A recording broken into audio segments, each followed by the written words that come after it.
Hello দর্শক বন্ধুরা, কেমন আছেন আপনারা সবাই? আশা করছি বেশ ভালো আছেন। ঢালিউডের দুই আলোচিত তারকা জায়েদ খান এবং শবনম বুবলি যেন বারবার সংবাদের শিরোনামে উঠে আসছেন। এবার তাদের একটি ছবি এবং ভিডিও সোশ্যাল মিডিয়ায় ভাইরাল হয়েছে, যা ঘিরে ছবি জঙ্গনে তৈরি হয়েছে তুমুল আলোচনা। ভিডিওটি একটি শুটিং স্পট থেকে ধারণ করা হয়েছে বলে ধারণা করা হচ্ছে। এতে দেখা গিয়েছে জায়েদ খান একদম ক্যামেরার সামনেই বুবলিকে অনেক জোরে জড়িয়ে ধরেছেন, এমনকি বুবলিকে চুমনের চেষ্টাও করছেন তিনি। তবে এটি কি কোনো শুটিং এর দৃশ্য নাকি তিনি নিজে থেকেই এমন করছেন, এখন এটি কিন্তু জানার বিষয়। এই দৃশ্য সোশ্যাল মিডিয়ায় ছড়িয়ে পড়তেই শুরু হয় নানান আলোচনা। কেউ বলছেন এটি তাদের কাজের অংশ, আবার কেউ কেউ সন্দেহ প্রকাশ করছেন যে ওখানে তো ক্যামেরাটি আসলে চালানোই ছিল না। আর আমরা ভিডিওটিতে স্পষ্ট দেখতে পাচ্ছি যে ক্যামেরাম্যান ক্যামেরার সামনে নেই, অর্থাৎ শুটিং স্পট হলেও সেখানে শুটিং চলছিল না এবং জায়েদ খান হঠাৎ করে বুবলিকে এমন জড়িয়ে ধরে বসে। বুবলি এবং জায়েদের সম্পর্ক নানা সময়ে নানা গুঞ্জন সৃষ্টি করেছে, তবে এবার ঘটনাটি অন্য মাত্রায় পৌঁছে গিয়েছে। ভিডিওতে তাদের পারস্পরিক ঘনিষ্ঠতার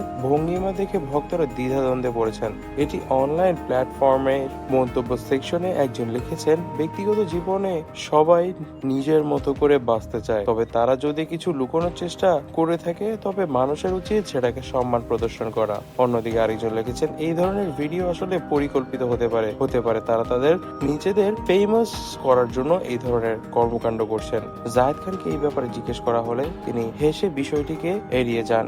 এক টক শোতে তিনি বলেন, এসব গুজব নিয়ে আমি কিছু বলতে চাই না, আর আমি এই ধরনের পাবলিসিটি স্টান্ট করতে অভ্যস্ত নই, তাই এই ধরনের কাজগুলো আমি শুটিং এ করে থাকি এবং এগুলো শুটিং এর থেকে ভাইরাল হওয়া ভিডিও, অর্থাৎ এই ভিডিওটি আসলে তাদের জানানো ছাড়াই ভাইরাল করে দেওয়া হয়েছে। অন্যদিকে বুবলি এই ভিডিও নিয়ে কখনো কোনো প্রতিক্রিয়া জানাননি, তবে এর আগেও তার নামে একাধিকবার গুঞ্জন উঠেছে যে তিনি জায়েদের সঙ্গে সম্পর্কে লিপ্ত আছেন। এক ঘনিষ্ঠ সূত্র জানায়, তিনি আপাতত এই ইস্যুতে মন্তব্য না করে বিষয়টিকে সময়ের হাতে ছেড়ে দিয়েছেন। নেটিজেনদের একটি বড় অংশই এই ঘটনাকে দুই ভাগে বিভক্ত করে দেখছেন। কেউ বলছেন এটি তাদের ব্যক্তিগত জীবন, এখানে প্রশ্ন করে লাভ নেই, আবার অনেকেই বলছেন তারা যদি ব্যক্তিগত সম্পর্কে জড়িয়ে পড়ে তাহলে সেটাকে বলতে সমস্যা কোথায়। তবে দর্শক বন্ধুরা, এই বিষয়ে আপনারা কি মনে করছেন তা কিন্তু অবশ্যই আমাদেরকে কমেন্ট বক্সে কমেন্ট করে জানাবেন। আজ এই পর্যন্ত। ভিডিওটি ভালো লেগে থাকলে ভিডিওটিতে লাইক করে দিবেন, বেশি বেশি করে শেয়ার করে দিবেন এবং আমাদের চ্যানেলটিকে সাবস্ক্রাইব করে দিবেন। ধন্যবাদ।